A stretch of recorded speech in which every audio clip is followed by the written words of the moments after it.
29 अगस्त 2025 संत योहन बपतिस्ता की शहादत। पहला पाठ नबी यिर्मयाह का ग्रंथ अध्याय 1 पद संख्याएं 17 से 19। अब तुम कमर कसकर तैयार हो जाओ और जो कुछ मैं तुमको बताऊं वह सब उन्हें सुना दो। तुम उनके सामने भयभीत मत हो जाओ, नहीं तो मैं तुमको उनके सामने भयभीत बना दूंगा। देखो, इस सारे देश के सामने, यूदा के राजाओं, इसके अमीरों, इसके याजकों और इसके सब निवासियों के सामने मैं आज तुमको एक सुदृढ़ नगर के सदृश लोहे के खंभे और कांसे की दीवार की तरह खड़ा कर देता हूँ। वे तुम्हारे विरुद्ध लड़ेंगे, किंतु तुमको हराने में असमर्थ होंगे, क्योंकि मैं तुम्हारी रक्षा करने के लिए तुम्हारे साथ रहूंगा। यह प्रभु का कहना है। प्रभु की वाणी। संत मार्कुस के अनुसार पवित्र सुसमाचार अध्याय 6 पद संख्याएं 17 से 29। हेरोद ने अपने भाई फिलिप की पत्नी हेरोदियस के कारण योहन को गिरफ्तार किया और बंदी गृह में बांध रखा था, क्योंकि हेरोद ने हेरोदियस से विवाह किया था और योहन ने हेरोद से कहा था, अपने भाई की पत्नी को रखना आपके लिए उचित नहीं है।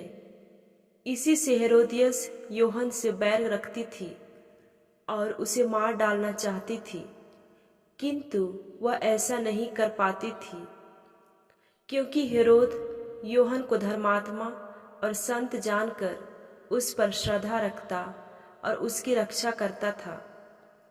हेरोद उसके उपदेश सुनकर बड़े असमंजस में पड़ जाता था, फिर भी वह उसकी बातें सुनना पसंद करता था। हेरोद के जन्म दिवस पर हेरोदियस को एक सुअवसर मिला। उस उत्सव के उपलक्ष्य में हेरोद ने अपने दरबारियों, सेनापतियों और गलीलिया के रईसों को भोज दिया। उस अवसर पर हेरोदियस की बेटी ने अंदर आकर नृत्य किया और हेरोद तथा उसके अतिथियों को मुग्ध कर दिया। राजा ने लड़की से कहा, जो भी चाहो मुझसे मांगो, मैं तुम्हें दे दूंगा।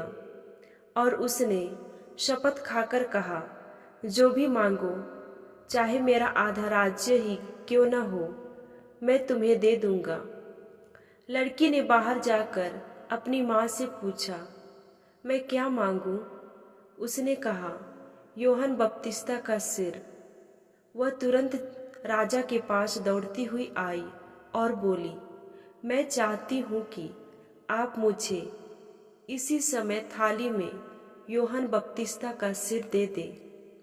राजा को धक्का लगा, परंतु अपनी शपथ और अतिथियों के कारण वह उसकी मांग अस्वीकार करना नहीं चाहता था।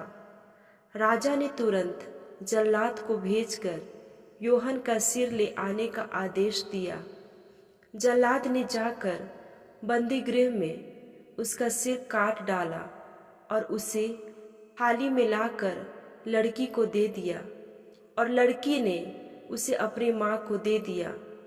जब योहन के शिष्यों को इसका पता चला तो वे आकर उसका शव ले गए और उन्होंने उसे कब्र में रख दिया। प्रभु का पवित्र सुसमाचार। मनन चिंतन। ईश्वर सभी के हृदय के रहस्य जानता है। हम मनुष्य केवल दूसरों के बाहरी व्यवहार से उनके बारे में निर्णय करते हैं या अपनी राय बनाते हैं। कभी कभी हम किसी की वास्तविकता नहीं जानते और न जानना चाहते, लेकिन ईश्वर सब जानता है।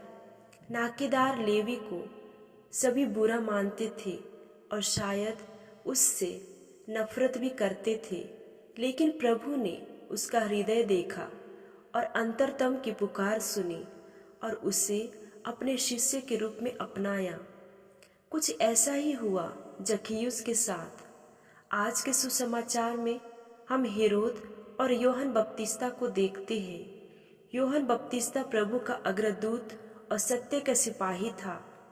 वही हेरोद नैतिक रूप से कमजोर और डरपोक था। वह योहन बपतिस्ता से नफरत करता था, लेकिन उसकी बातें भी सुनना पसंद करता था। वह उसे मारना नहीं चाहता था, लेकिन हेरोदियस उससे छुटकारा पाना चाहती थी। हेरोद सत्य जानता था, शायद अपनी गलती भी जानता था, लेकिन उसके अंदर अपने जीवन को बदलने की हिम्मत नहीं थी। कभी कभी हम भी सत्य और नैतिकता के मार्ग पर कमजोर पड़ जाते हैं। संत योहन बपतिस्ता जैसे लोग आज भी हमें चुनौती देते हैं और नैतिकता का जीवन जीने का आह्वान करते हैं।